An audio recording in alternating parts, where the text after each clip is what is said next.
You know, I'm of the mindset that, you know, we could work a lot of these things out and then, present them to the larger board as options. You know, if we're going to meet today at 1 o'clock, I would prefer us kind of, sit down and hash these things out, particularly the detailed stuff, as Chad was pointing out, and then come back and, have the different scenarios discussed and then vote on that.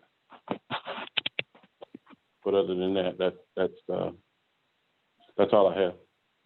Okay. Well, the one thing I would say, Commissioner Young, I mean, I just want to emphasize these are 3-month appointments, and I think with the committee meeting, I think we're going to be able to consider all the options and make recommendations to approve the whole idea to approve the operation of the municipal court. But with that, first we'll vote on the nomination of Mr. Cannon to serve through the end of the year. Mayor Pro Tem? I vote yes. Commissioner Fuller? No. Commissioner Fletcher? No. Commissioner Warrington? No. Commissioner Langstaff? No. Commissioner Young? No. Mayor votes yes. Okay, and so the next proposal, if you state it for the record, Commissioner Langstaff? It's to appoint the city attorney's office to handle the solicitor function until the end of the year, with the ability to utilize Gary Lamar as well.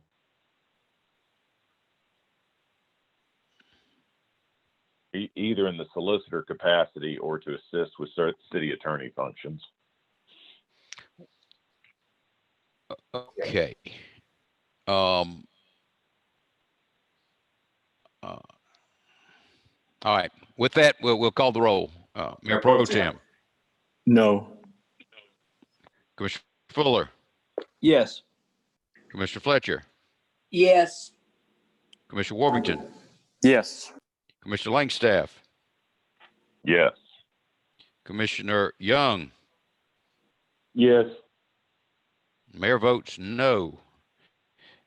Okay, I think y'all have opened a can of worms. But now I guess we've disqualified Mr. Lamar from being the solicitor. So does anybody have any nominations for someone to serve? I mean, disqualified Mr. Lamar from being the public defender. Does anyone have any nominations for the office of public defender for a 3-month period or until December 31st? Mayor. Ward 5 does. Okay. Let me hear Mayor Pro Tem. We did say that Ms. Valerie said that she would not want to do it because of the pay. Did she say like $175 per hour? I know. I don't want to misspeak. I told Ms. Williams we appreciated her serving. And she said she had notified Ms. White she needed this thing to come to an end because her, I think she said her hourly billing rate is $175 an hour, and if she did it, that's what she'd expect to be paid. Okay. Now, but I think that's correct, and but we can check with Ms. Brown Williams. Okay. I was going to say, since it's another 2 more months in this month, you guess we couldn't ask her just to serve until January? I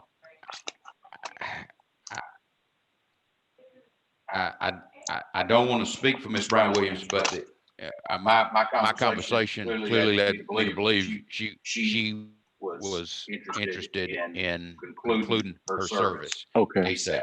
Okay. No further question. Okay. Commissioner Langstaff?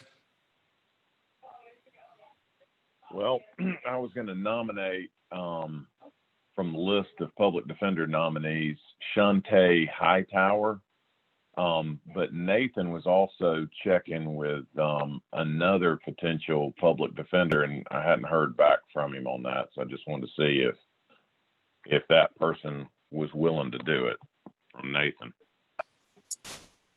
Thank you. Yeah, I checked with Tony Jones, and he was going to, I talked to him yesterday, and he was going to get back with me this morning at the latest, and I haven't heard from him. So,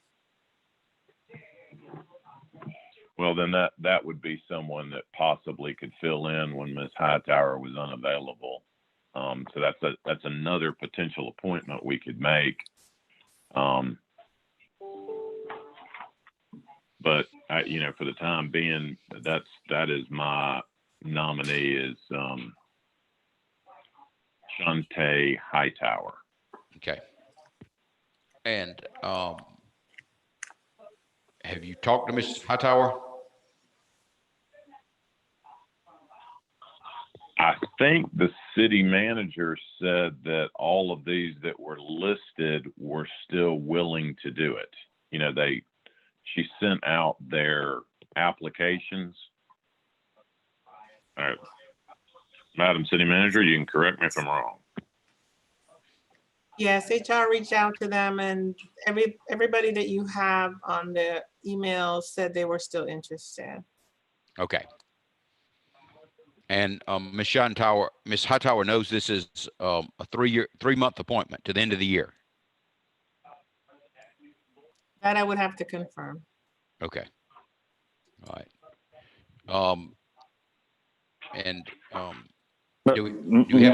Mayor, can I make another motion I or think, nomination? do we need a second on a nomination, or we don't need a second? the Mayor, nomination doesn't require a second. I'm sorry. Mayor, So we have Ms. Hightower. Yes. Ms. Hightower does know that it's temporary. Okay. Commissioner Warburton. So this is my interpretation of the charter in terms of our conversation a minute ago. I think as a commission, we need to authorize the use of a public defender or multiple public defenders. And so my motion would be to authorize the use of Ms. Hightower, Ms. Valerie Brown Williams, and Mr. Jones as 3 public defenders that can be utilized as needed. All 3 of them would be available. They wouldn't have to come to court every day.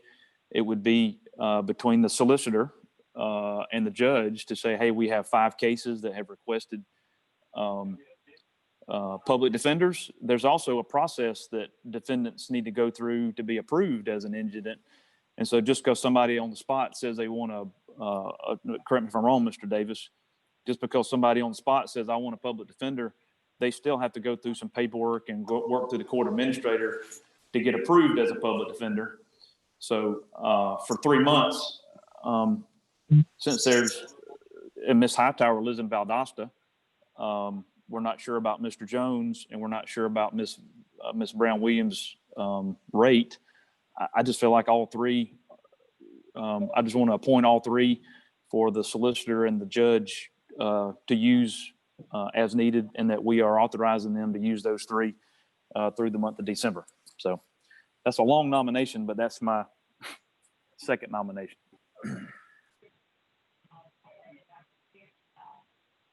Any other nominations? Okay. So we'll go around the table for discussion. Mayor Pro Tem? No further discussion. Commissioner Fuller? No discussion. Mr. Fletcher? No discussion. Commissioner Warburton? I just want to give Mr. Davis an opportunity. Am I correct in my description of how we use it, or how we could use a public defender? We would call them as needed. Yes, sir. I think that with the judge's cooperation, they could, what I used for phrase earlier, they could bunch those cases together that wanted a trial. And so the solicitor wouldn't, I mean, the public defender wouldn't necessarily, unless the court is going to try to require it, they wouldn't have to be there every day. They would just be there for the trial prep and the trials. Yes, sir. Okay. Thank you. That's it. Thank you. Commissioner Langstaff? Yeah, just wanted to make sure that we clarify. I mean, I think Chad's got a good idea by authorizing more than one public defender, so then we can make sure our bases are covered. But we need to state what the hourly rate is, because I think one of the ones he nominated was $175 an hour, and I don't think we want them to be doing it at $175. I think we've got folks who are willing to do it for $75 an hour, and I think that needs to be stated in the nomination. You know, if we're gonna, or the appointment, that if we're gonna appoint them, that's the rate. You know, so I mean, some of them may be willing to do it for that, and others may not. You're right, Commissioner Langston. So I would modify my motion to say that the bill rate is 75 for all three. You're right. Thank you.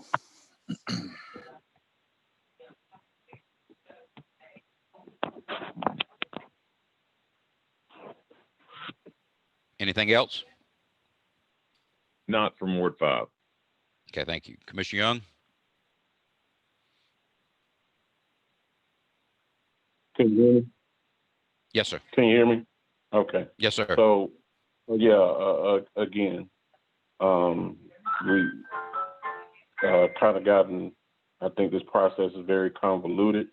One of the things that we need to utilize our staff for is to get these details out, so we don't have to wonder about the details, where somebody's driving from, whether or not the rate of pay is okay with them, and all of those things that we're trying to figure out right now in the middle of a public meeting. And again, we form these subcommittees to hash out all of this stuff about municipal court. And I think that's what the process should have been before we kind of try to create these scenarios here in the meeting on the fly. So I would just ask that we consider the process, consider the staffing, the staff that we have at our disposal to work out all these things and work out all these scenarios and all the interests of the parties that we're talking about.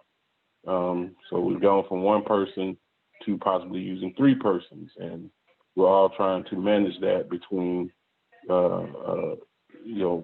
6 commissioners and the mayor, and that's just at minimum a very kind of convoluted process. So let's think about that. That's all. Thank you, Commissioner Young. I just want to point out that, of course, I think Mr. Williams, who, as I said, served as solicitor for many years, turned in his resignation, I think in February. I don't know if he continued to work until the court was shut. The court was not in operation, has not been in operation since December, when the misappropriation of funds became public knowledge. And of course, because of COVID, the court was not in session. I think court originally was scheduled to resume in April or May, if I'm correct, but that was suspended until recently. And we had no public defender and no solicitor, and Judge Weaver appointed on a temporary basis Ms. Brown Williams and Mr. Cannon to serve in those capacities. And the charter clearly contemplates the commission appointing a public defender and a solicitor. That's why I see some problems with the motion to appoint 3 people to serve. And secondly, I think what we need to do is just get somebody in these roles till the committee can make recommendations and the commission make a decision as to the future of the municipal court. But that's my opinion. And with that, we'll call the motion to appoint Ms. Hightower for a 3-month term at a rate of $75 an hour. Mayor Pro Tem? Sir? Just Ms. Hightower? Yes, sir. I will vote yes for 3 months. Okay. Commissioner Fuller? No. Commissioner Fletcher, No. Commissioner Warmington, No. Commissioner Langstaff, Yes. Commissioner Young. Yes. Mayor votes yes. Ms. Hightower is appointed for 3 months. And so we have a solicitor and a public defender. Thank you, commissioners. The next item on the agenda is accept. Well, I think we can I have a point of order? Yes, sir. I think we can have more than one public defender. Like, I thought what we were going to do next is vote on Chad's proposal. No, we just appointed. You no, we just have to have one. That wasn't my nomination. I mean, it was just a nomination. It wasn't one and only nomination. Well, I guess we need Nathan to rule on that. Okay, we'll have Nathan rule on it, but we just had 4 votes for Ms. Hightower, and it's a 3-month appointment. But if you would just address your question to the city attorney. Mayor, I think that vote moots any further action. So, is that satisfactory, Commissioner Langstaff? I guess my question is, Nathan, so we can't appoint more than one public defender? Is that what you're saying? Yes, sir. Pursuant to there's one seat open, I'll call it, and it could have been filled whichever nomination got voted on first. And so when I call it the package nomination, doesn't get reached because the other one filled the seat. That's the way I see it. Thank you. So can I withdraw my vote? I don't think so. Nathan, question for you. Yeah. What was the vote? It's 4-3. I don't know the answer to that off the top of my head. I'm sorry. It's 3 months, Commissioner Langstaff. You made the motion. You nominated her. I mean, so. I know. Then I agreed with Chad that his idea was correct. That, why not do all 3? Okay. Actually, he had 3 in his list. So the whole point is, what if Shante Hightower is busy or whatever? She's sick. We're going to hold up the court because we can't get another public defender to come in and help somebody. I mean, it just is logical to have more than one. So, well, I mean, I think we've had more than one in the past. The note about such interim public defenders or some assistant public defenders or associate public defenders, but I just think we need to get somebody in the position. But no, I mean, I'm not going to argue with you about that. I don't think you can take your vote back, but if you want to ask the city attorney, we'll certainly. I mean, I think the city attorney's giving us an answer. I think he said he didn't know, so I let it ride. Okay, thank you. All right, the next item is authorizing a license agreement with Georgia and Florida Railway. Mr. Maples, you with us this morning? Yes, sir, I am. Good morning to everyone. Thank you. You have the floor. Okay, thank you. This is part of the effort we're having with doing some of the CSO separation. On this particular project is associated with the East Broad Avenue, Clark Avenue separation. This is a pipeline agreement with Georgia and Florida. Part of the project has to go into their right-of-way. We have to get an agreement with them. The original project was stopped in 1996 because we couldn't get this agreement. We have worked with them, and we've been fortunate enough to get some approval from them. So this is the last step that we go forward. We agree to enter into this agreement with Georgia and Florida. Then once we get that, we'll go to construction, bidding, then construction, and then we'll have the maintenance of the stormwater line in there right away. So it has the added thing that from this point forward, there will be an annual license fee of $5,500 that we'll have to pay for the right to be in there right away.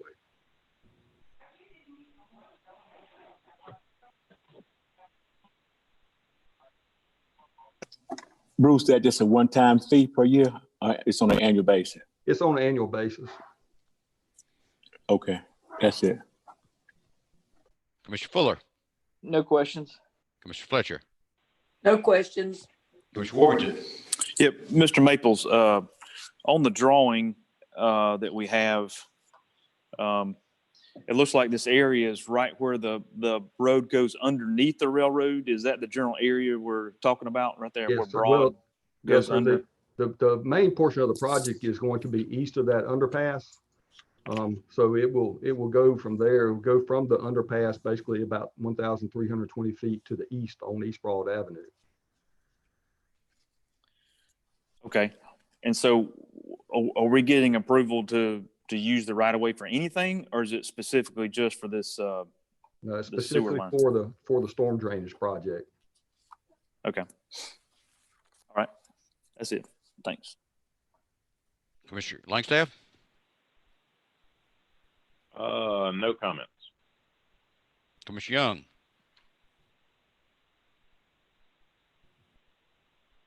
Commissioner Young. No comments. Of course, we talked about this at the treat this weekend, and Mr. Maples, just to confirm, this will provide what percentage of separation in East Albany? This will finalize all the separation in East Albany. Okay. The one thing it's kind of perplexing. So the railroad, the federal government can get the Clean Water Act, and then the railroad can prevent you from using accessing their property. Is that right? They own the right of way, and they're also governed by the Federal Railroad Administration, a federal entity, and yeah, they have control of their right of way. Yes, sir. But I mean, if the city's got to have access to the property, it would seem that. Okay. The one thing I was thinking about. Logic, Mayor. Yes, sir. I understand. Yeah. Okay. The one thing I would like to see is that in this area that there will be some street demolition. Is that correct, Mr. Maples? Say that again, sir. I'm sorry. Will there be any street demolition? There will be some work where some of the pavement might be disturbed to install new catch basins and some of the storm drainage, and it'll be repaired as part of the construction activity. Okay, I would hope we could extend this sidewalk on Broad Avenue to the extent of the work when all this is going on. Can we coordinate that, Ms. Subadan? Mayor and Commission, we have to bring the sidewalk program back to you. And so that will be an opportunity for you to make a determination. Both yourself and Commissioner Howard have expressed an interest in extending sidewalk on Broad. We had, as you know, an extensive sidewalk ask in the build grant that wasn't approved. So we do need to bring the entire sidewalk program back to you for consideration. But one thing that we're committed to is making sure that we coordinate construction activities so we don't do one project and then, dig the road up to do another project. So if that is something that you approve, we would coordinate. Okay, well, it's just, if that option could be presented to the commission, I think that would be a prudent course. With that, is there a motion to approve the licensing agreement? Would that be the proper terminology, Mr. Davis? Okay. Is there a motion to approve the licensing agreement with Georgia Florida Railroad? I move that we approve the license agreement with Georgia Florida Railroad. Mayor, Is there a second? Mayor, can I interject? Yes, ma'am. I offer the resolution and ask for its adoption. It's the language, it's a resolution. This is a resolution. Okay. I realize it. All right. I offer the resolution and ask for its adoption. Is there a second? Second. Mr. Fletcher. All right. Any further discussion? Mayor Pro Tem. No further discussion. Commissioner Fuller? No discussion. Commissioner Fletcher? No discussion. Commissioner Warrington? Nothing else. Commissioner Langstaff? Nothing else. Commissioner Young? No discussion. Okay. Would you call the roll, Ms. Kelly? Ward 1, Yes. Ward 2, Yes. Ward 3, Yes. Ward 4, Yes. Ward 5, Yes.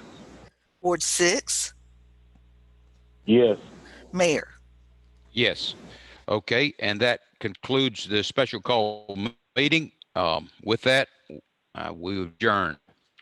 And now we will call the October 6, 2020 work session to order. We have two speakers, Ms. Diane Brown and Mr. Capps. Thank y'all for your patience. Ms. Brown, you have the floor. Oh no, we need to call the roll, don't we, Ms. Kelly? I'm sorry. Excuse me, Ms. Brown. Ward 1, Yes. Ward 2, Yes. Ward 3, Yes. Ward 4, Yes, I'm here. Ward 5, Here. Ward 6, Yes. Mayor. Here. Ms. Brown, you have the floor and you have 5 minutes. Thank you, ma'am.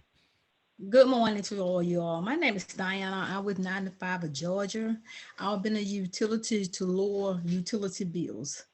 And our country is found on trading and speaking the truth for the power. The public need to know how wrong this is. The city was on their way to a crisis, on their own crisis, by taking away utility from some of the poorest resident because they could not pay their utility bills. You cut off people utilities and made them pay what could have been their last check due to COVID-19 and the pandemic of this high utilities. And just like example for this young woman that reached out to us, her bill was $1,000. She was disabled. Her son was in the middle of his virtual learning and they cut her lights off and she had no way to pay it. She reached out to her. Several citizens is going through this right now while their kids is at home on virtual learning. And I think, and by this, and the reason why is because we're losing sales.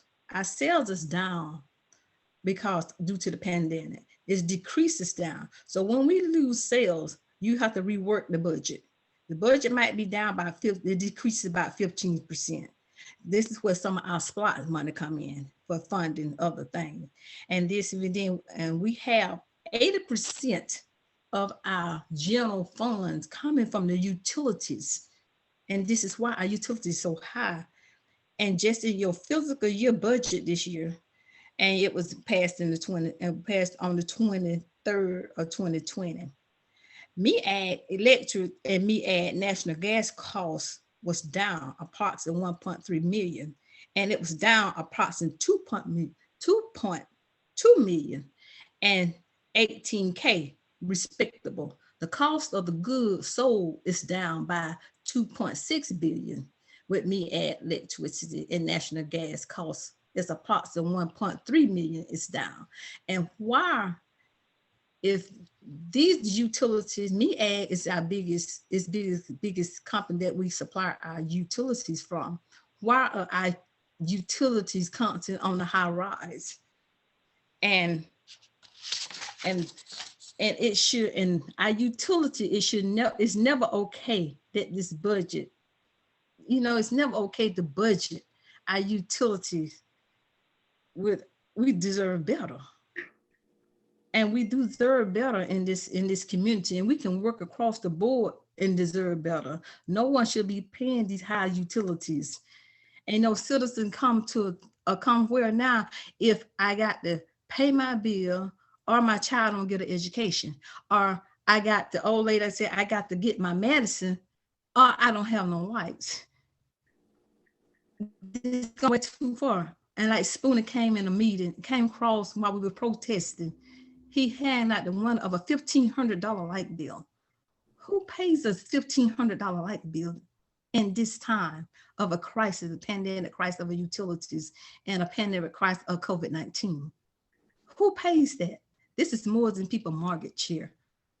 People finna be on the streets these days and living homeless. And we got to come together as a community to make things better. We have a citizen advisory committee that we can work together with to bring things in a respectable place. And when those city commission advisors reach out to the community, have they ever go into the low line area where it's most needed in our community? We need justice, and we also need 1 minute, Ms. Brown. Okay, we also need the right justice, and and we also getting utility. We also having coming around and start a utility customer bill of right, and that's the public service have, and we are connecting to the community to teaching them about the public service commissioner, and do they have the rights to reach out to the public service commissioner, and if we can't not come to agreement with the utility board, we will reach out to them. Thank you. Thank you, Ms. Brown. Any questions?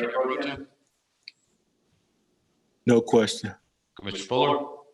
No questions. Mr. Fletcher? No questions. Commissioner Warrington? Nothing further. Commissioner Langstaff? Nothing further. Commissioner Young? Good morning, Ms. Brown. How are you? I'm fine, Mr. Young. How are you? And thank you for coming out, you and Mr. Warrington coming out, listen to the citizen concern. Thank you, and Chad. Thank you. Yes, ma'am. That's what we're here to do. Let me just ask you real quick. How would you, I guess, how would you feel if Albany Utilities had a separate department or bureau to deal with the situations that you just mentioned, where people are, having these crisis situations with their light bills, somewhere where they could, probably just an office where they could seek a resolution to those type of situations without having to get sent to an outside agency or to look for help, out in the community. How would you feel about something like that?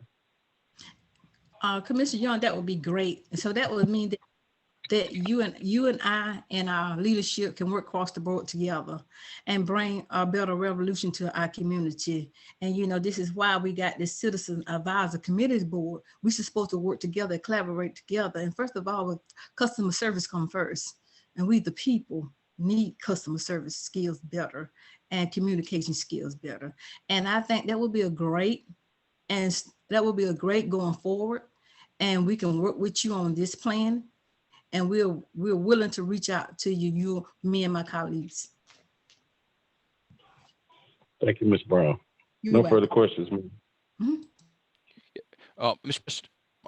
I made some notes. Did you say revenue is down 15% this year?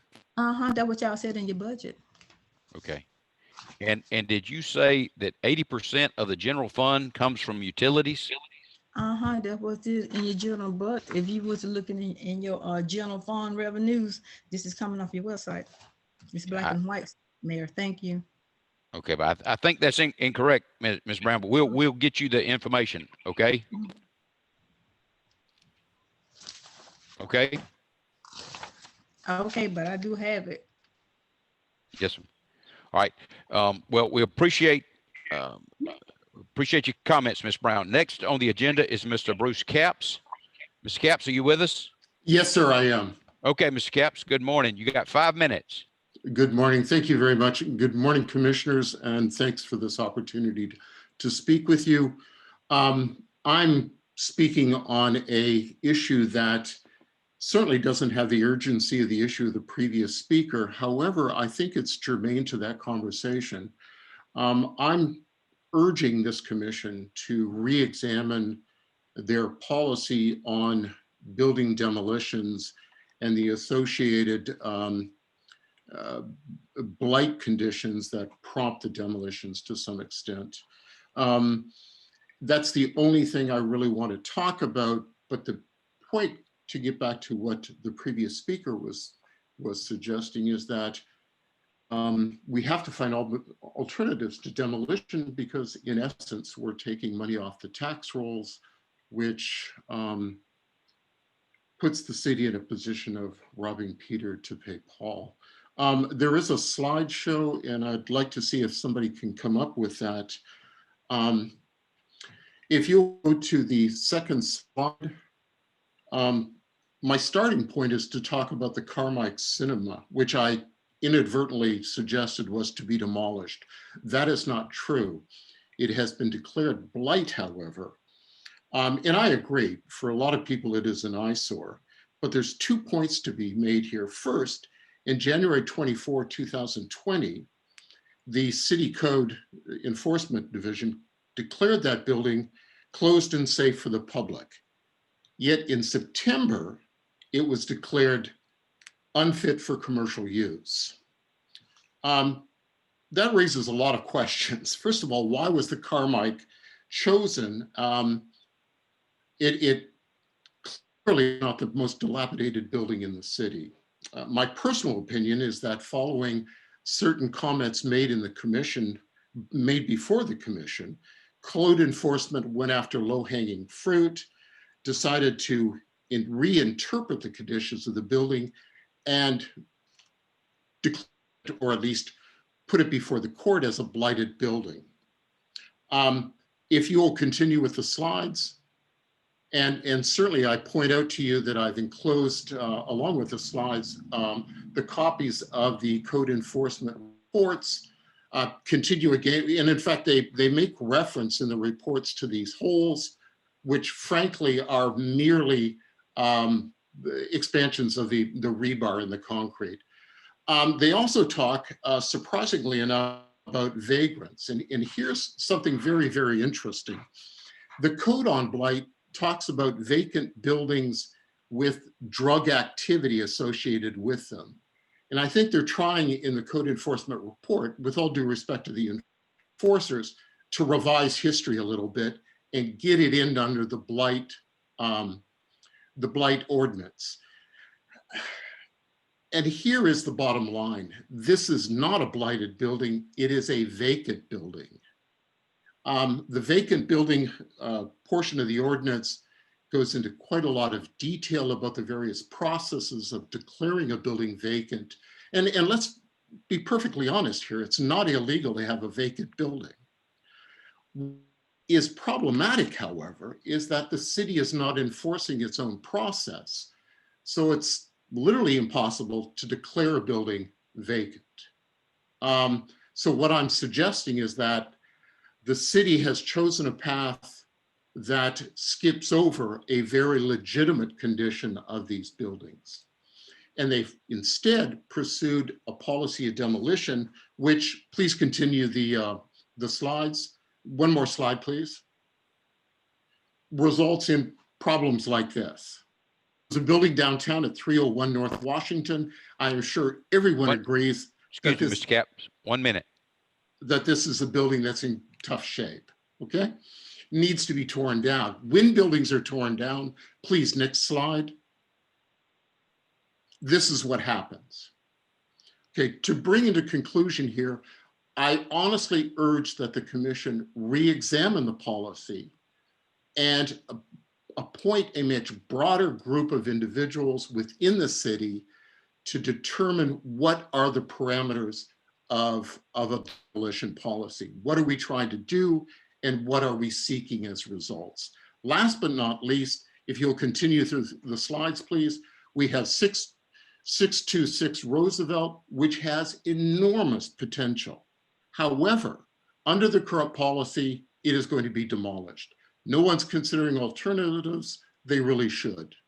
And lastly, these are the alternatives, by the way. And lastly, if you'll go to the last slide, if I could indulge myself here, Mayor, this building is on the edge of Rawson Circle and frankly is a personal affront. I'm a taxpayer. I'm a resident of the city of Albany, the owner of this property. It's an important building in an important part of town, an important site.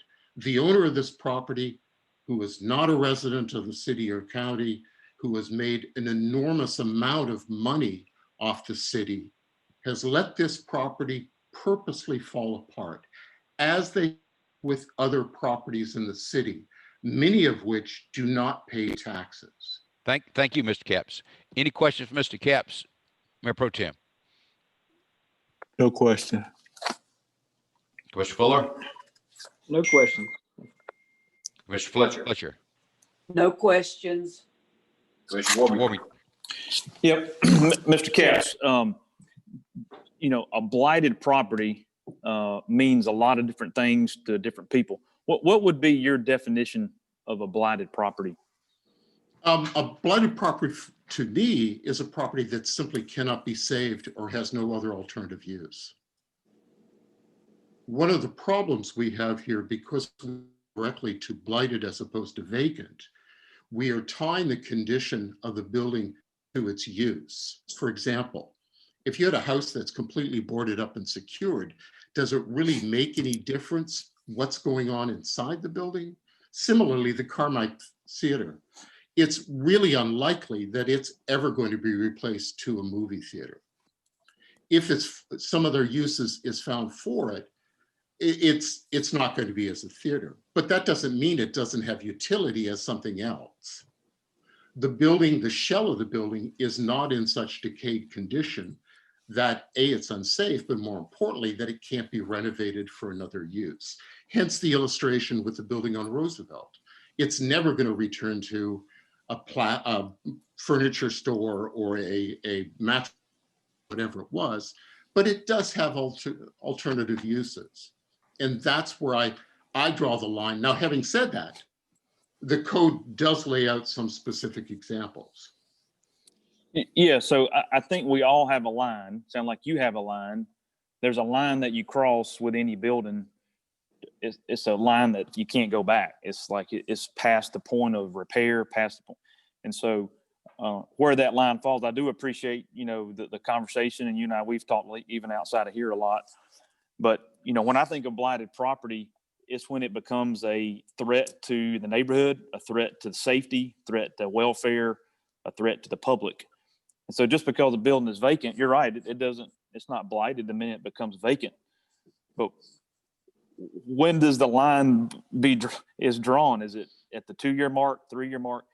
The longer the building sits vacant with no air conditioning running, with utilities disconnected, with nobody inhabiting the building, it's getting closer and closer to that line, whether that's 5 years, 4 years, 10 years.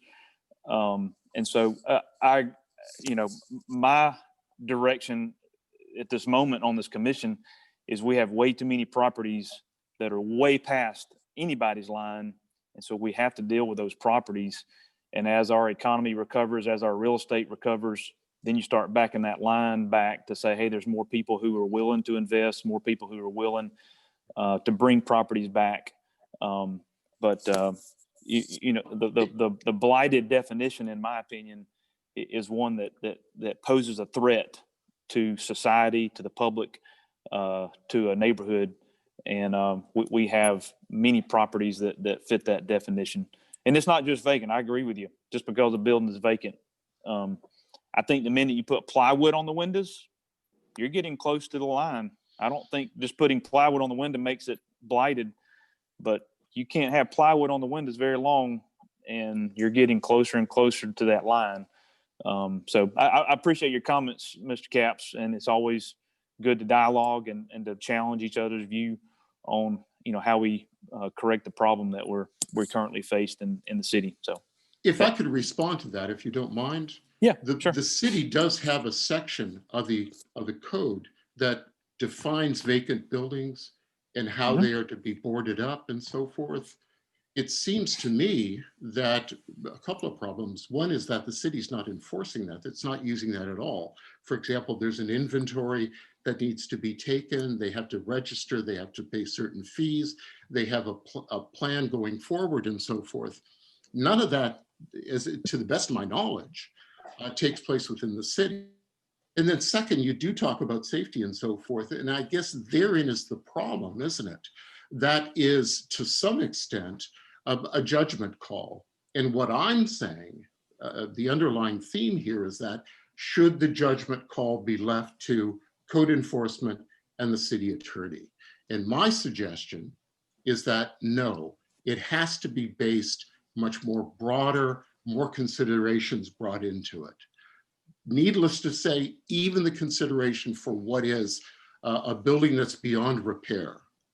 And then finally, as I was trying to get to with the house on Madison, which I'd really like to save, by the way, is that we're heading down the road of rewarding poor maintenance and decay.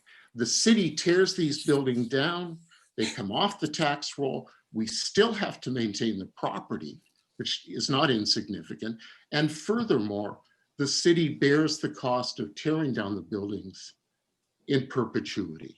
It would seem to me the better course is to incentivize, either with a carrot or a stick, for the property owners to seek to renovate the buildings, seek alternative to them, and as a knee-jerk reaction, reward them by tearing down their poor judgment and their problem. Second. No comments. Commissioner Young. Thank you, Mr. Capps, for your presentation. Yeah, I guess that discussion about what is actually blighted and what actually starts the process of moving toward a condemnation and a demolition of that building is what we really need to seek out. I think I disagree with Commissioner Warmington in the fact that I don't think a building in and of itself is a safety issue. The safety issue becomes when those conditions are allowed, as you said, to deteriorate. And once those things happen, that's the actual threat. So we do need to do more in terms of forcing these owners to, not allow those conditions, to exist. But in and of itself, we do need to talk more about development and not just, condemnation and demolition and just kind of wiping out, a lot of history and a lot of buildings that could otherwise possibly be utilized. We're still a ways away from having that type of economy where we're going to see a return of the development we saw, maybe more than 2 decades ago. But I don't think we need to kind of just start, wholesale making, swaths of land in South Albany. There's, whole blocks that are pretty much have been demolished, and all we have is green spaces. And we have to think about, development as we are doing that. So I appreciate what you're trying to do in terms of preservation and planning for these type things. So thank you. Commissioners, the mayor, thank you very much for letting me speak today. Thank you, Mr. Capps. You finished, Commissioner Young? Yes, sir, Mr. Mayor. Yeah, I just want to point out, first, let me say, Ms. Capps, I think we all appreciate your commitment to preserving significant architectural structures in the city.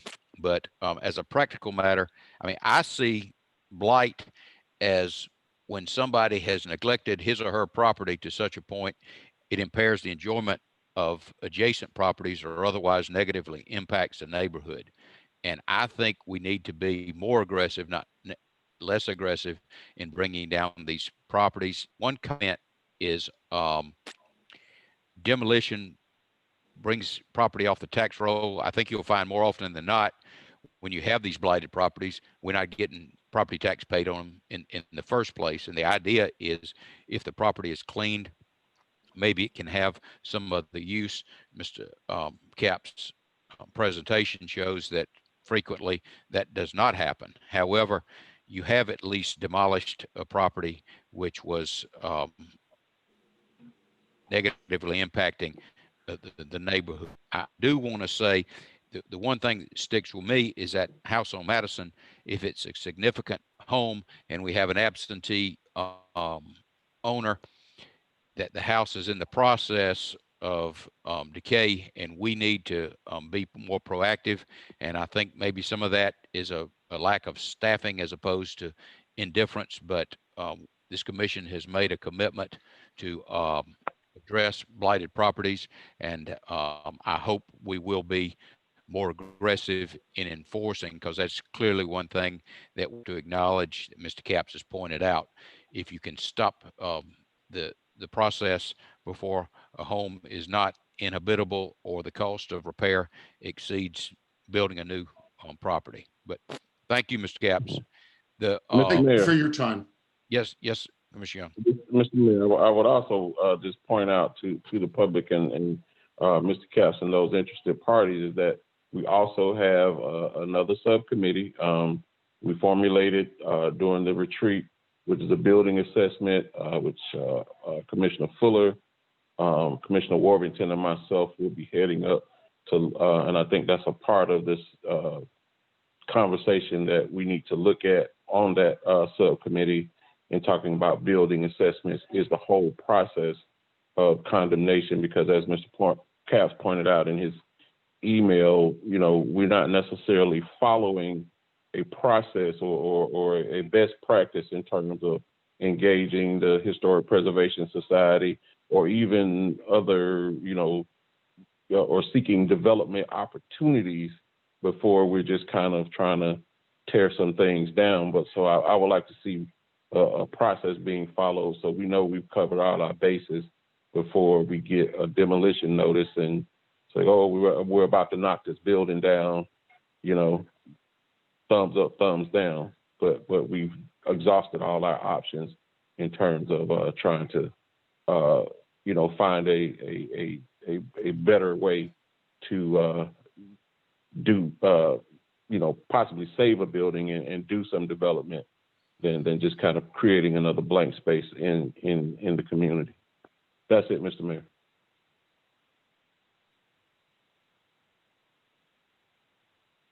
The next item on the agenda is a alcohol license application for the Rib Shack at 2206 Dawson Road. I think this is just beer only. Is that correct, Mr. Norman? Mr. Norman, you with us? Mr. Mayor, I don't think Mr. Norman's with us today. I think Anthony Donaldson is on for him. Oh, okay. Mr. Donaldson, are you with us?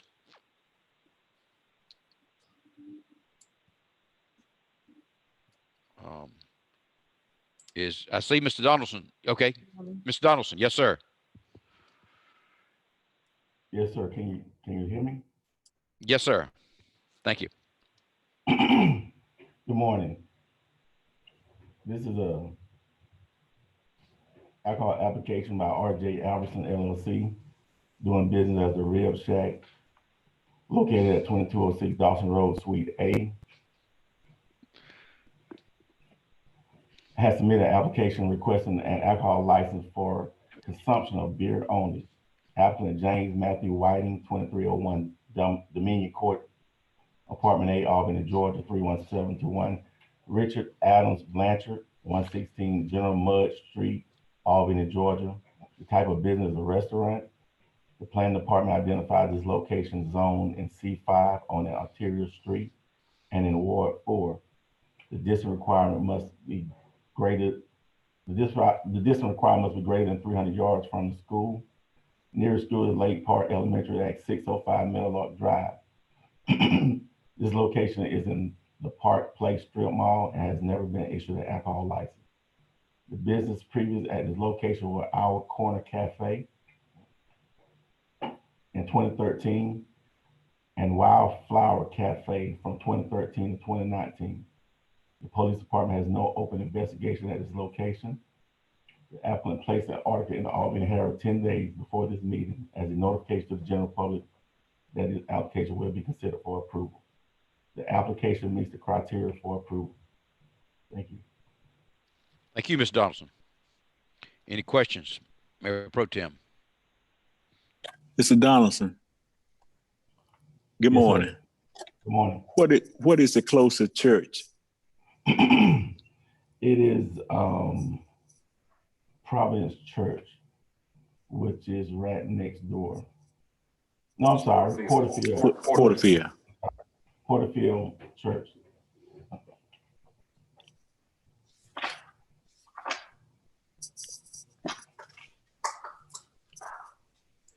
Mr. Mayor, I don't think that's accurate. Ma'am? I don't think that's accurate. You don't think what's accurate? That isn't Covenant closer? Porterfield. No, Porterfield. Okay. Waterfield is right next door. Okay. Mr. Donaldson, Yes, sir. and the code, how for a standalone church have to be from to issue beer license? For consumption on premises, the ordinance doesn't require a distance from a church when it's beer only. It's only for distill and wine. Okay.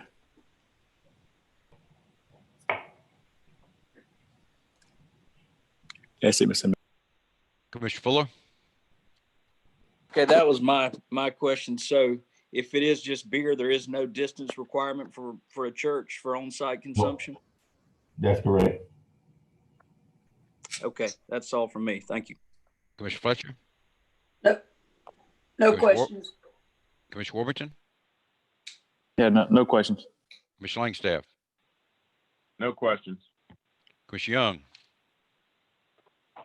Are there any other, I guess, alcohol outlets near this location?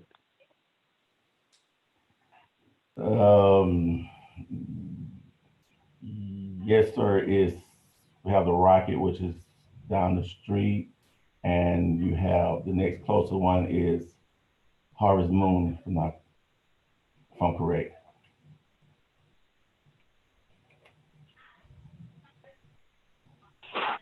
And can you give me I know you say you don't necessarily put residences as one of the qualifiers, but can you tell me generally what residences, residential locations may be close by? Lake Park subdivision is located directly behind there, right off of Westgate.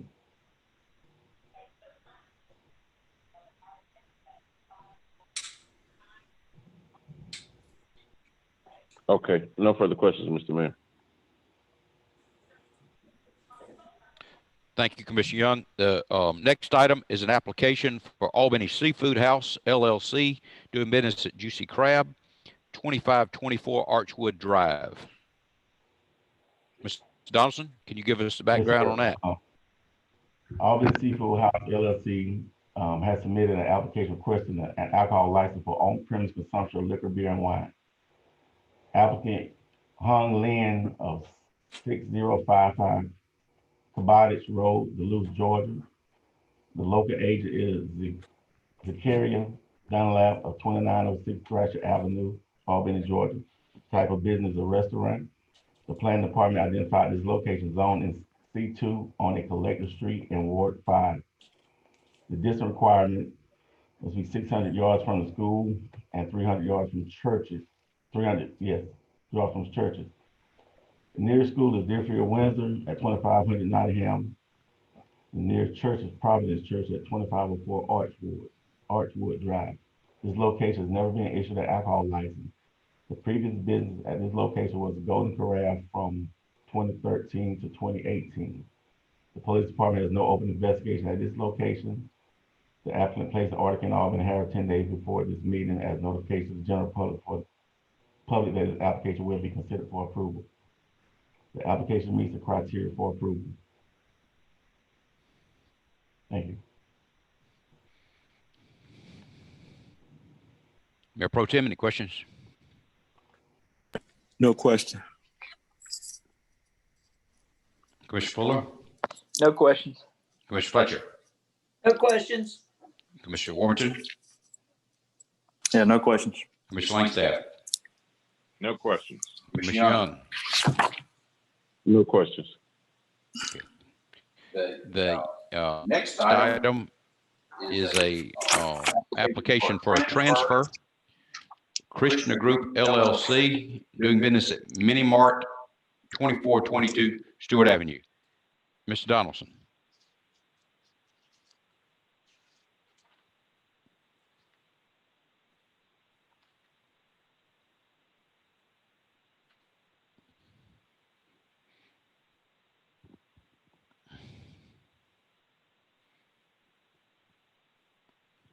Is Mr. Donaldson with us? He's muted, Mayor. Okay. Can you hear me now? Yes, sir. Okay, I apologize. Krishna Group LLC has submitted an application requesting a transfer of packaged beer and wine. The applicant is Jiga Kumar Patel at 1447 US Highway 19 South, apartment 6D in Leesburg, Georgia. Local agent is Navimba Patel at 2719 Point North Boulevard, Albany, Georgia. The type of business, convenience store. The planning department identified this location zone in C2 on the Collector Street in Ward 5. This location is currently open as Mini Mart, licensed to Darabin Patel, and has been licensed from 2011 to present. The police department has no open investigation at this location. The applicant placed an article in Albany Herald 10 days before this meeting and notification to the general public that the application will be considered for approval. The application meets the criteria for approval. Thank you. Thank you, Ms. Dawson. Any questions, Mayor Pro Tem? No question. Commissioner Fuller. No questions. Commissioner Fletcher. No questions. Commissioner Warmington. No question. Commissioner Langstaff. No questions. Commissioner Young. No questions. Okay, and these items I assume will be on the agenda for the regular meeting, the fourth Tuesday of this month. The next item on the agenda is an update on 2020 census efforts. I assume Mr. Forgy will speak to that. You with us, Mr. Forgy? Yes, sir. Good morning. Good morning. You have the floor. All right. So this is my update for what has gone on with the census over the last few weeks, I guess, since we last met. I have a slideshow if Tat could put that up, please. All right, thank you. Next slide, please. So since the last meeting, there's been a 1% increase in our local self-response rate, which is not great. It's about 370 households. Right now, this is as of the numbers yesterday, the self-response rate is at 59.9. So we're struggling to get above 60%. 10 years ago, our final self-response rate was 66.5. We're lagging behind Georgia a little bit. Georgia is at 62.5. Understand this is the self-response rate. These are people who sent in the forms on their own or called or did it online. This is not the numbers that are enumerated by people coming around and knocking on doors. Next slide, please. So this is a map of the census tracts in the county, and there's still a few areas, 3 areas that are struggling. One in East Albany, one in Central, and one in Southwest that are lagging behind. They're in tan or brown there. They largely correspond with the lower income areas. They're harder to count generally. Now, just to put this all in perspective, so the enumerators are out there knocking on doors now, and we can see maps of the percentage that they are complete with their workload, but it's not based on county geography, it's on a larger area. In our area, which goes from basically Savannah to Columbus, it's the whole southwest corner of the state, the enumerators are about 89.5% complete.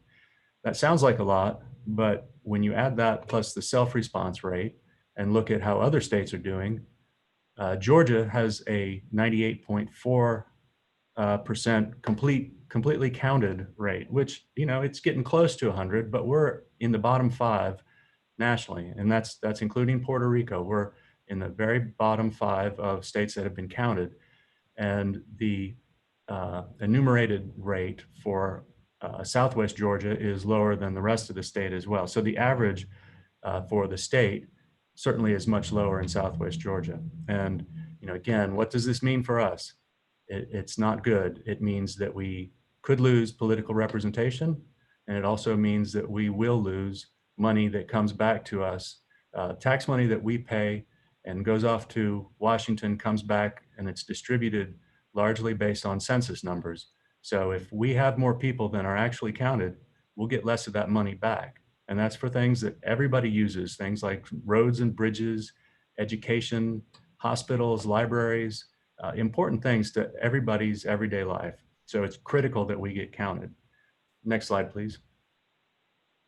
Here's a map of everybody's ward and the percentage that's averaged of the census districts, the census tracts in your ward. You can see relatively how you're doing. Next slide, please. So there's been a lot of controversy about the census if you've been following the news. It's not been a very interesting or newsworthy story, but it is a very interesting story. There was a court case about it. The Census Bureau, originally before COVID, the end date was the end of July. And then because of COVID, they pushed the end date of the census to October 31st. And then about 6 weeks ago, they arbitrarily decided to end it the end of September. And there was a court case. A lot of cities and counties sued the Census Bureau to keep it going longer because, as you can see, it's going to be important that we get as completely counted as possible. So we need the extra time. We're already into October and we're not completely counted. So if it had stopped, we would have certainly suffered more than we will otherwise. But eventually the court case ended in the favor of continuing the census until October 31st.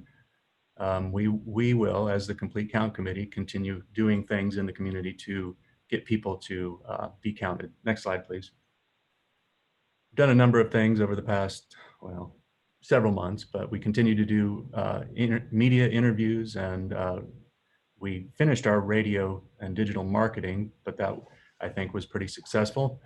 We continue to have Facebook drawings, and we had a number of weekend on-site events, and we will do a few more through October. So if any commissioners have ideas of where it would be a good place for us to be in the public, where people could sign up for their census, we're all ears for that. And the $500 utility credits are ongoing. We paused them a little bit because we hoped that the census would be continued. So that I think there's about 4 more that we're going to spread out through the month of October. Next slide, please. So there's still 2 ways, well, there's 3 ways to respond now. There's 2 ways you can respond by yourself. You can go online or you can call. The enumerators are out in the community and they're knocking on doors, and they need people to open the door and talk to them. That's the biggest problem they have is there's people home, but they don't want to be bothered. They don't understand the importance of it. And I think we just need to take every opportunity we can to let people know. And I appreciate this opportunity to get it out there in the public, to remind people that this is really important for us. These numbers are what we're going to have for the next 10 years. We don't get a chance to redo them. So for every person that is not counted in Albany and Dougherty County, that's $20,000 to $30,000 that doesn't come back to the community. That concludes my presentation. If you have any questions. Thank you, Mr. Forgy. Mayor Pro Tem. Mr. Paul, good morning. How you do? Fine, thank you. Can you put that map back up showing each different ward? TAC can do that.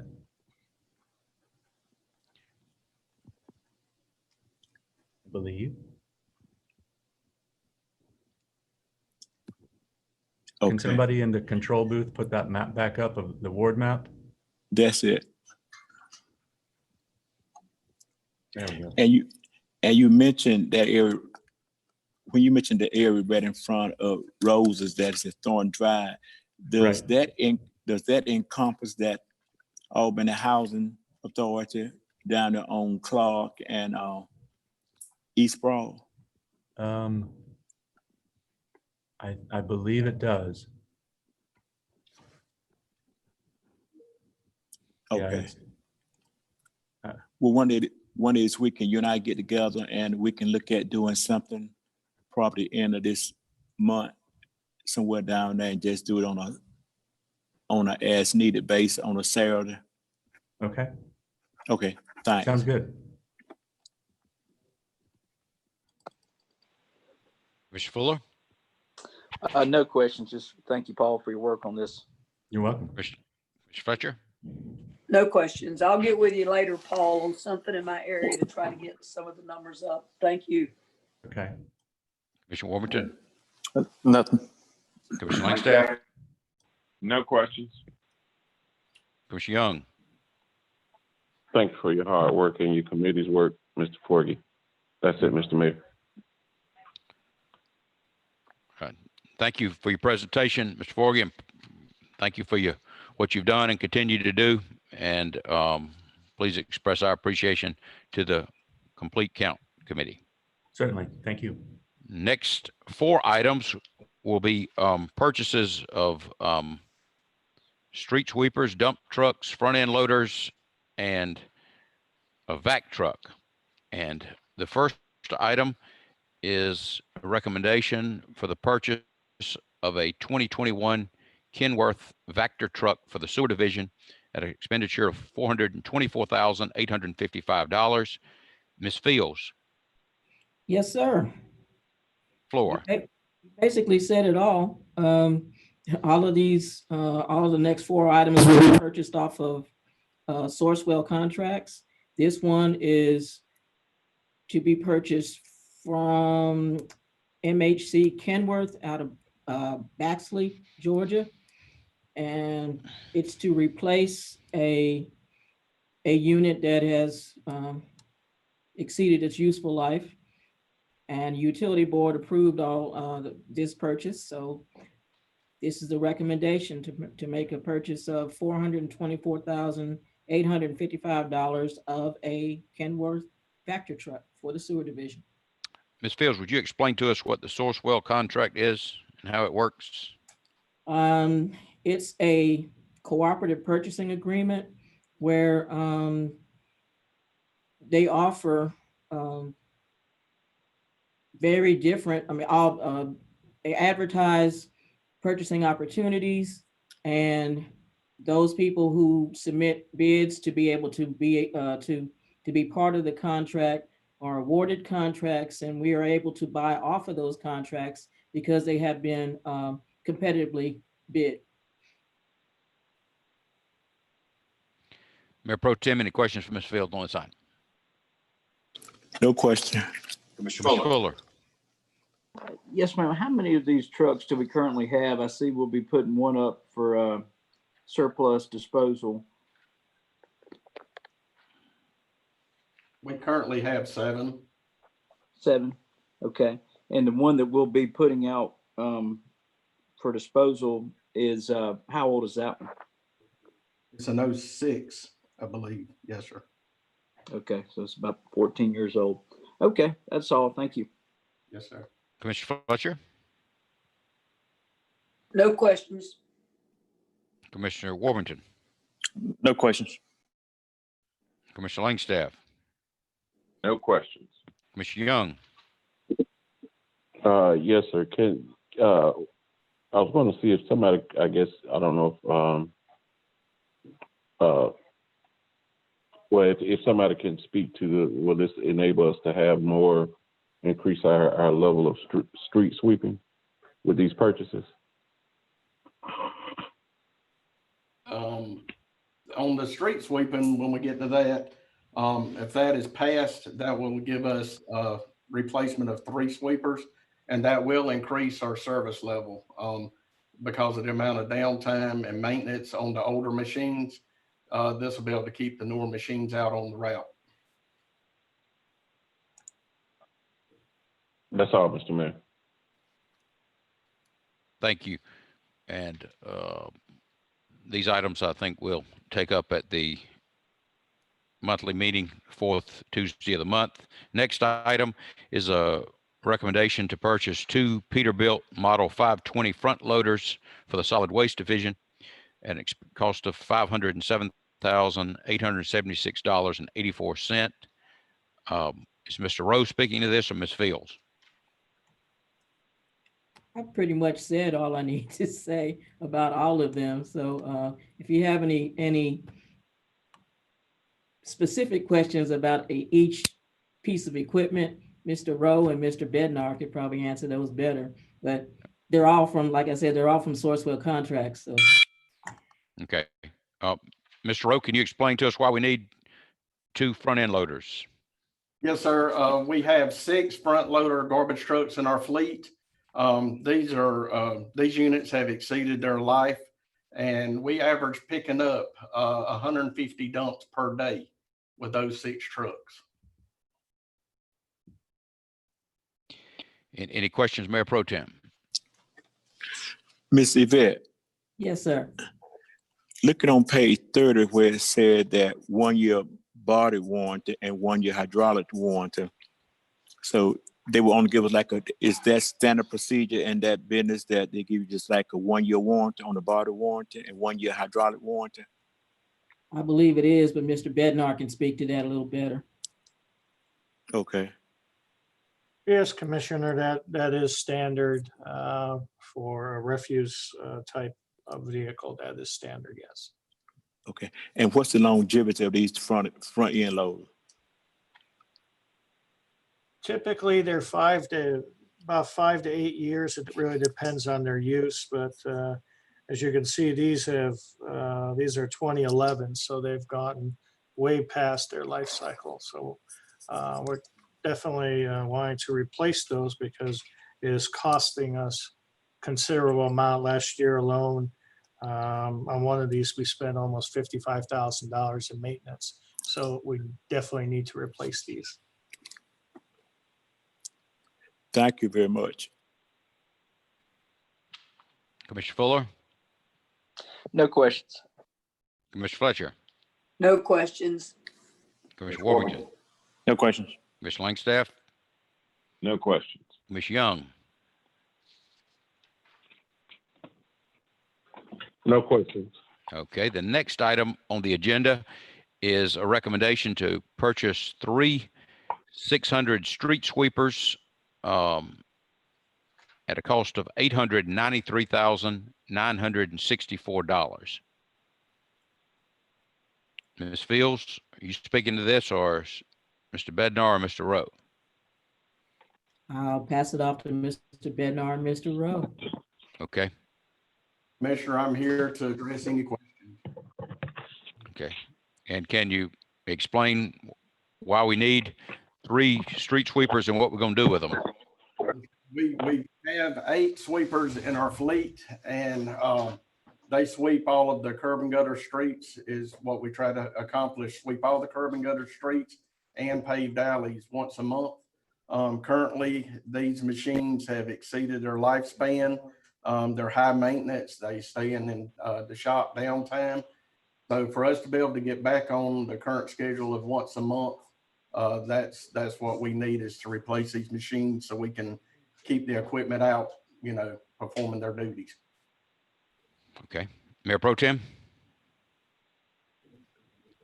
No question. Commissioner Fuller? No questions. Commissioner Fletcher? No questions. Commissioner Warrington? Yeah, Mr. Rowe, have we always had 8? Have we had more in the past, or? We've had I believe we had 9 at one time. It was a 3-wheel machine. It's not as efficient as the regenerative air that we run now. They're very efficient machines. The 3-wheel type sweeper, you have to run a dump truck with it. So that's just an additional piece of equipment, an additional employee, so it could dump on it. But at one time we did have 9 machines, and we're down to 8. So on any given night, I guess all these run on night shift, but how many of these are out being used? The typical day is starting at 5 in the morning. Once a month, we come in at 2 in the morning to run some of the DOT routes, the higher traffic areas. But on typical, we try to run all 8, but in the past several months, we've been running around between 4 to 5 because of the others being downtime for whatever reasons. Okay. All right. That's it. Commissioner Langstaff? No question. Commissioner Young? No questions. Thank you. The next item is a recommendation to purchase 2 dump trucks at a cost of $316,286.94. Ms. Fields? Again, a Sourcewell contract purchase. And again, Mr. Rowe or Mr. Bednar can give you any further information. Okay, Mr. Rowe, can you tell us why we need 2 dump trucks and what function they'll serve? Okay, these 2 units, again, they're replacing older models. that's exceeded their life. We use these dump trucks in a variety of different functions. Hauling debris to the landfill, we use it and performing alley work, hauling debris to and from alleys, streets, ditch work. They perform a wide range, a variety of different tasks. Mayor Pro Tem, any questions for any of the presenters? No question. Commissioner Fuller? No, sir, no questions. Commissioner Fletcher? No questions, sir. Commissioner Warrington? No question. Commissioner Langstaff? No questions. Commissioner Young? No questions. Okay, again, we'll vote on this at the regular meeting on the fourth Tuesday of the month. The next to last item on the agenda is a request to approve a grant application to conduct environmental assessments to further blight remediation and economic development. Mr. Forgy, you still with us? Yes, sir. Okay, you have the floor. All right, thank you. This is a request for the commission to give approval to apply for a brownfield assessment grant through the Environmental Protection Agency. The grant is for $300,000 and does not require a match, and it will be used to, it can be used to develop inventories of brownfield sites, to prioritize those sites, to do community involvement activities, including planning and site assessments. And we can also develop site-specific cleanup plans. The application is focusing on the Harlem area and the Albany Theater, but as with the existing brownfield cleanup or assessment grant that the city already has, we put this in the application with the intent on focusing on that, but EPA does not require that we limit all the funding to that. If something comes up that we have the opportunity to work with a developer or some important site to clean up, we have the flexibility to do that. So we put a plan into the application, but we're not tied to that. The request is for $300,000, and again, it does not require a match. And this will be our second brownfield grant if we receive it. Mayor Pro Tem? Paul, good morning again. Good morning. Let me ask you a question. This grant is for $300,000. Is there any way in the near future can we get a site plans of the building that the city own or the city will purchase that probably have some brownfield activity? I don't see why not. Okay. That's it. Thank you. Commissioner Fuller? No questions. Commissioner Fletcher? No questions. Commissioner Warrington? Yeah, Mr. Forgy, so different from the other one we discussed, I guess, last month, where that grant was dependent upon a developer engaging with us. This particular grant, we can decide where we feel like we need to go do assessments at. Is that correct? That's correct. You know, the same general idea applies, but we're not held to it. We want to use the money wisely, so we want to direct it towards encouraging development or cleanup at least, but we are more flexible in how we can use it. Okay. And just the research I did last time, I definitely think the two areas you highlighted, I didn't realize the potential at the theater, and there's major work needs to happen. I didn't realize there was potential of so much environmental issues on top of the blighted issues with the theater. So definitely the two areas you highlighted in the Harlem area as well. But certainly when the time comes, if we're successful, that would be certainly something I'd like to discuss at the commission level, where we want to go assess and determine where our issues and how big the issues are. So anyway, we certainly want your input. Yeah, thank you. Commissioner Langstaff? No questions. Commissioner Young? No questions. Yes, Mr. Forgy, you say there was a previous grant? Yes, sir. When was that, please, sir? And how was the money spent?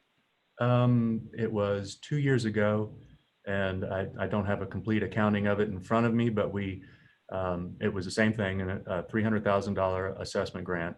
And we conducted a number of environmental assessments, particularly in the downtown area, the Mule Barn, 207 Pine. Well, there were a few others. I can provide a list for how it was spent around town, mostly in downtown. Okay, I would like, and I guess the other commissioners would, could you get us a list of how the money was spent and also the reports that were generated? Certainly. Okay, I'd like to see that for my edification. This comes back to Mr. Capps' presentation this morning. This building at 626, I remember Mr. Drake had a store there for many, many years. I just think that if we didn't demolish it now, it'd be 20 years from now and it'd still be vacant. But there are certain properties, particularly downtown, the theater. I think in the next year or two, we need to make a hard decision about the theater. It's a landmark in the city, but if it can't be reasonably revitalized, I think it would need to be demolished. Hopefully we could find some use for it, and then also Harlem. So I think this grant would be beneficial. I would ask also, Mr. Forgy, Dougherty County has 3 Superfund sites, and those are at Firestone Tire and Rubber Company, Marine Logistics Base, and TH Agriculture and Nutrition, which I might be the fertilizer plant as you come into town. I don't know exactly where it is, but I don't know if I should ask Ms. Subadan or Mr. Forgy, but in the next 60 days, could we get an update on the status of those 3 properties and what remediation has been done over the years, and what plans there are to further remediate those properties? Could we get that? I'll certainly see what I can find out. Okay, so no rush, because I mean, obviously they've been sitting there for years, but I think we really need some. I mean, the commission needs that information. The commission and the community needs that information, I believe. But thank you for your presentation, Mr. Forgy. You're welcome. Next is the city manager's update. Thank you, Mayor. I'll be emailing out an update of all our projects, but I specifically wanted to mention the express disposal / concrete enterprises contract. We are encountering some challenges, and I do ask that the public be patient. The vendor that is putting out the barrels is subcontracted to both our existing and our previous waste hauler. So the way it was supposed to work is they were supposed to drop off barrels, pick up barrels at the same time, but unfortunately it did not work the way exactly it was supposed to. So we've encountered a delay. All of the new barrels that we had on our books are out. What we also encountered is several individuals that either had a second can or were not on our books. So we're trying to work through that with customers right now. However, the pickup has been delayed. So, you know, I do ask you for your patience. They've assured us that this will be handled this week. We know these are some growing pains. You know, as a matter of perspective, it's been 15 years since we had to do a wholesale replacement of 12,000 barrels. So I ask you to encourage your constituents to give us a little grace. The barrels are all out. If any barrel is not out, it's because we're trying to work through the customer service issues, and we will be sure. The other thing that you should know is whether there's trash in an old or new barrel, it will be picked up. So my understanding is that there's been some confusion with customer service telling people it has to be in the new barrel to get picked up. That is not true. Any trash that is put out will be picked up. And so I anticipate by the end of the week that we will have worked our way through getting all the barrels picked up, and ask that you just leave your barrel out and it will get picked up. And as I said, the rest of my updates on projects will go out by email by close of business today. And I'm subject to your questions. Thank you, Mr. Superintendent. Any question for the city manager? Mayor Pro Tem. Mr. Superintendent, Yes, sir. in reference of your update about the concrete enterprise, can they come back, since there was not a mutual agreement between Concrete Enterprise and A1 Bradley, to see that where they try to entice a partnership with another minority contractor? They have shared with us that they're going to do that. Perhaps it would be more appropriate for them to kind of come back and give you sort of an overall update on all things trash with the new contract. And maybe the first work session in November, that would give them the opportunity to be able to bring you back some facts and figures, as well as show some of their reporting, which is so far looking very impressive. I'd prefer for them, if that's okay, to come back and give you kind of a wholesale startup report, if that's acceptable. I can accept that. Thank you. Commissioner Fuller? No questions. Commissioner Fletcher? No questions. Commissioner Warrington? Yep, Ms. Superintendent, you touched on most of the questions that I've been getting, probably the other commissioners as well.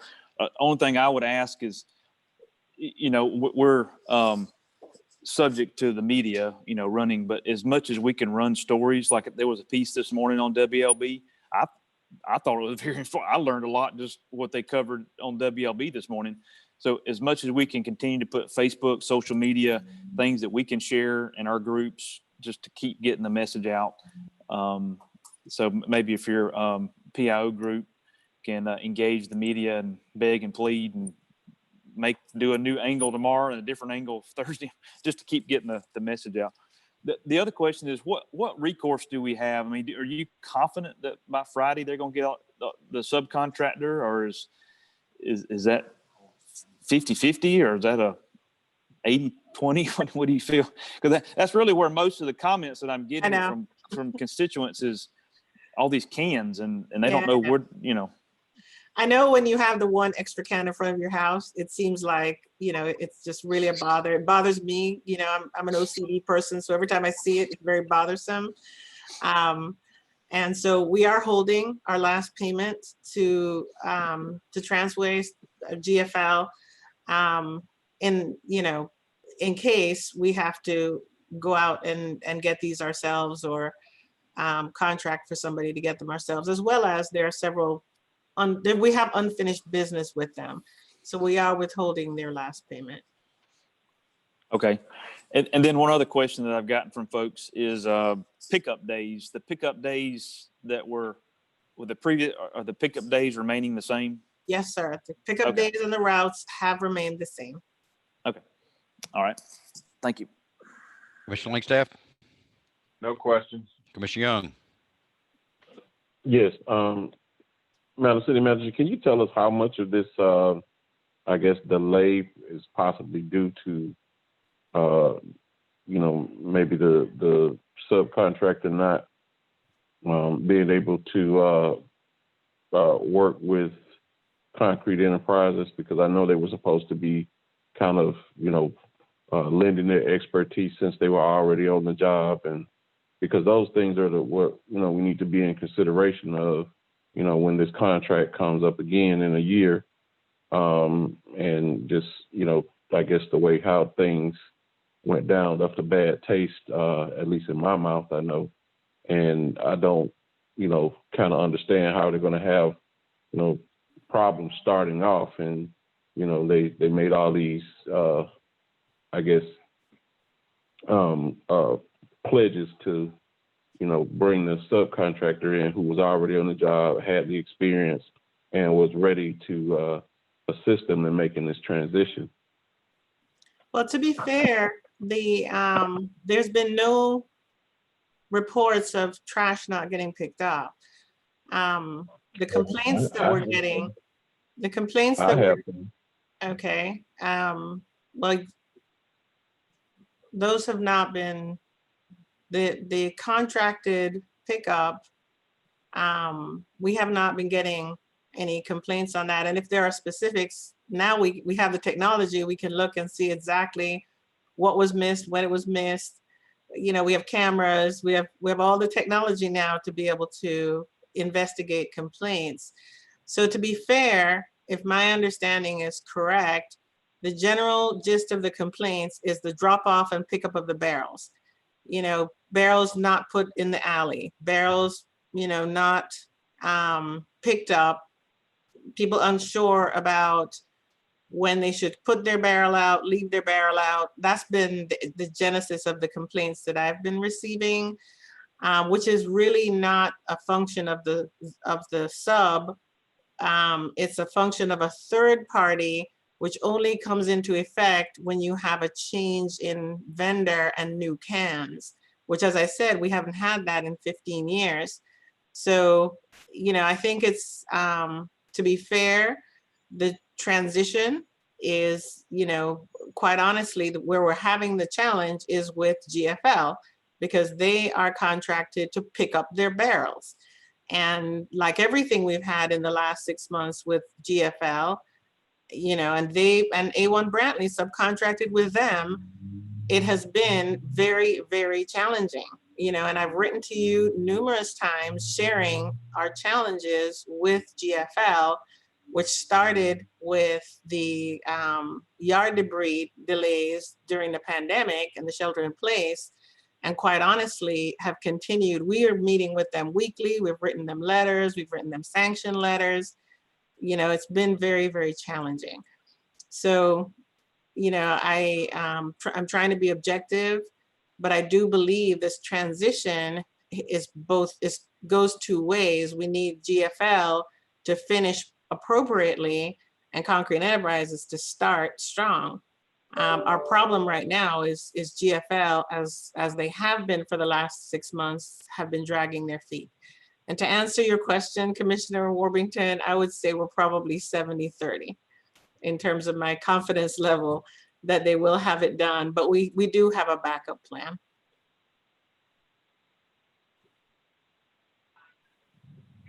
Okay, so I hear what you're saying, but I know we all knew GFL had problems. GFL is having problems in other cities. I don't remember or recall any of those problems being attributed to A1 Brantley, and I thought that was one of the positives of keeping A1 Brantley involved in the contract. So, as you said, in the transition of all of this, if GFL is failing and Concrete Enterprises is having problems ramping up, I guess the middle of that is A1 Brantley, who's kind of like I said, being kind of cut out of the process based on a failed pledge to keep them involved. And like I said, I'll just have to take that into consideration when this contract is coming up again, especially if the problems continue too much longer, because like I said, I am getting reports of trash not being picked up, and just issues in the same places that we had before, and that just concerns me. And I would ask that you share those with me directly so we can run them down, please. Okay, they said they called 311, so I guess those will probably be in that system. So.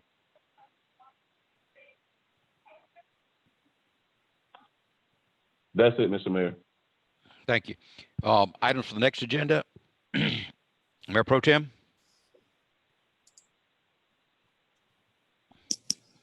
I have nothing, Mayor. The only thing I have to say is to need to talk with IT about the scam that our email has been compromised this weekend.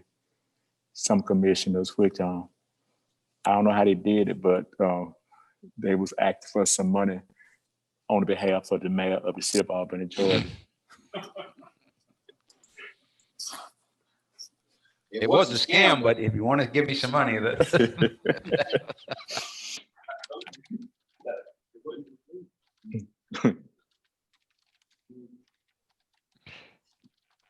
Commissioner Fuller? Nothing further. Commissioner Fletcher? Nothing else. Commissioner Warburton? Commissioner Howard, I have to admit, I was the first one that fell for it. I thought the mayor was in distress, and I almost jumped in my truck and went straight to his office or whatever was in the crazy email. So anyway, I fell for it hook, line, and sinker. But yeah. Yeah, is Chief Purcell, are you on the line?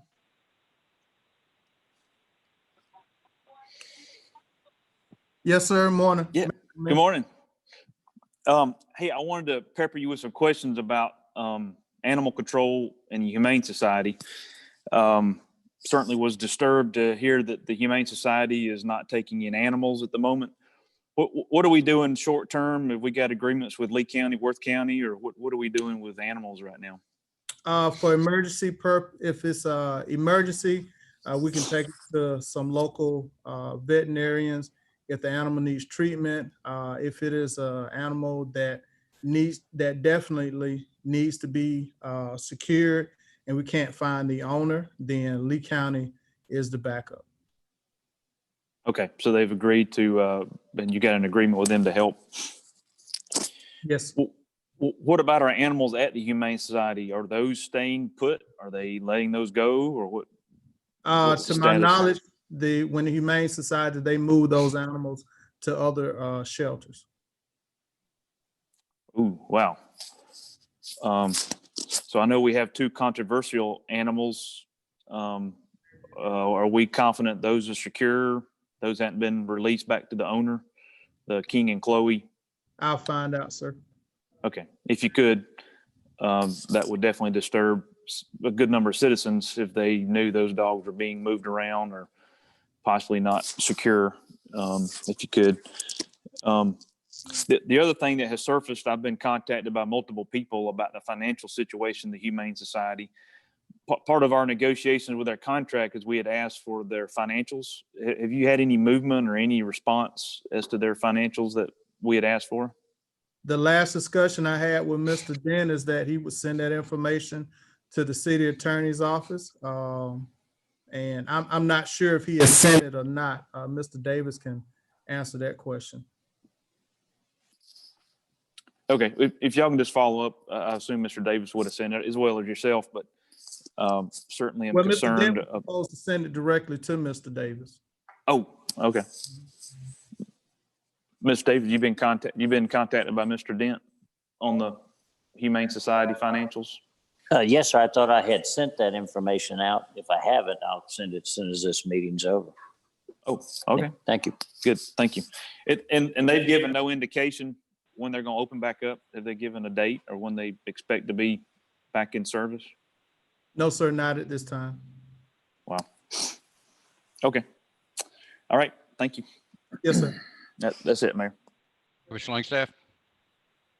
Nothing at this time. Commissioner Young? Nothing at this time, Mayor. Yes, I have 3 items. Ms. Superintendent, I have some constituents, people that live in East Albany. There was an allocation behind one of the disasters. I think it was $35 million. Is that right? Yes, CDBG-DR, that was for the whole state, including Albany zip codes. Okay. It was a 31705 zip code. Is that correct? That's correct. Well, apparently, who with the city, this is the frustration. Some people apparently have not repaired their house, depending on counting on this money, and so who would these citizens call about information? I think we need to have a public hearing and allow all the affected citizens to ask questions virtually. The complaint I got was that they were calling community and economic development. Is that who is supposed to process these funds? No, and the process has been extremely lengthy. We still don't actually have funds to dispense. We are partnering with the county on, it's called the unmet needs part of the grant, which was supposed to be dedicated to housing in that zip code. I can circle up with the county administrator. We actually talked about this yesterday because there's a section of the funding that is for mitigation, which is how do you make the community more resilient for the future? So as staff, we were sort of talking about, what does that look like? And what do we think DCA will accept as a project? And they've limited the city to one project for mitigation. So, with all the needs we have, we'd like to come back to you and kind of say, here's kind of what we're thinking. Do you concur? That application is not due until January. But on the housing side, that part was supposed to go first. I think they released a couple $100,000 for administration. We are partnering with the county on that, but they haven't actually done anything or released any funding yet. The process has been extremely lengthy, but I can get with the county administrator to find out how we plan to roll those actual applications out to the community. And I know that the county has said they're really interested in helping people in the Radium Springs area, which is obviously part of that 31705 zip code. Well, these are folks in Southeast Albany that I'm talking about. I think it's the area over there by Morningside Elementary, but we've got residents who are still living in their homes that have not been repaired, and they were depending on these funds. And what I'm understanding, the friend of mine told me that she'd been calling community and economic development, and apparently she'd been calling somebody else, but that they will not return her calls. They have no information, and that's why I'm asking that we have a public hearing so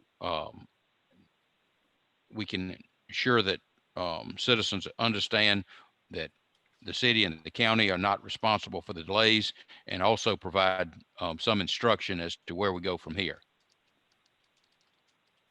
And then secondly, it's my understanding that we discovered that some citizens were having the trash picked up and they weren't being billed for trash. Is that right? Collection? Yes, sir. How many citizens in all do you think we have? Well, I prefer to get back to you on the details. A lot of them were second cans, so we want to make sure that we confirm that, but we can provide a report to the board. Okay, so the second cans would be people who elected to pay for excess pickup and weren't being charged for excess pickup. That's correct, as well as sometimes the resident may have moved and took the trash with them to a different location, or the trash can got stolen. There are various different iterations. So we'll be able to come back to you with a report once we've concluded what all of the circumstances are. And hopefully we can identify procedures we can implement in the future to make sure that everybody's getting the services, paying for the service. That is correct. And again, with trackable cans, it puts us in a much better position. It makes me feel like we probably have the same situation happening on the east side.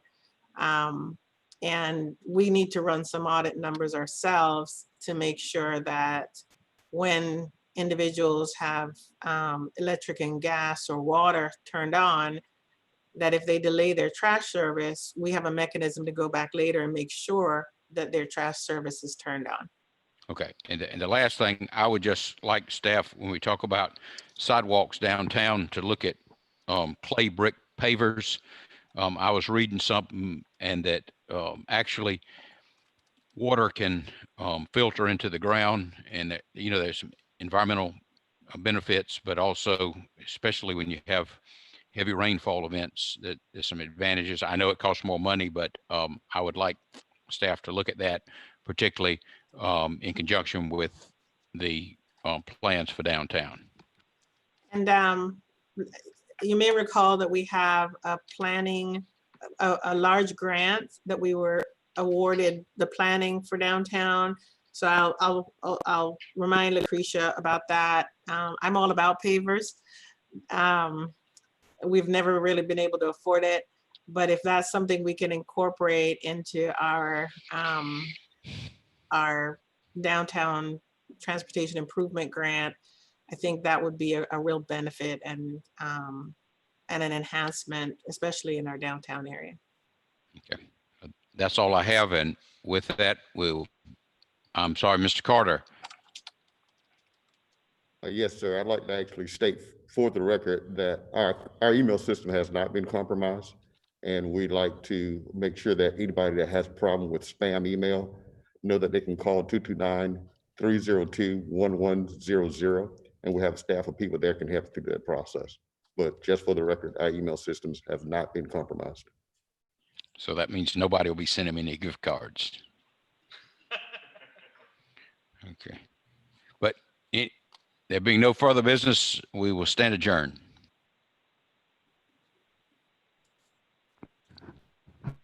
Mr. Fletcher is.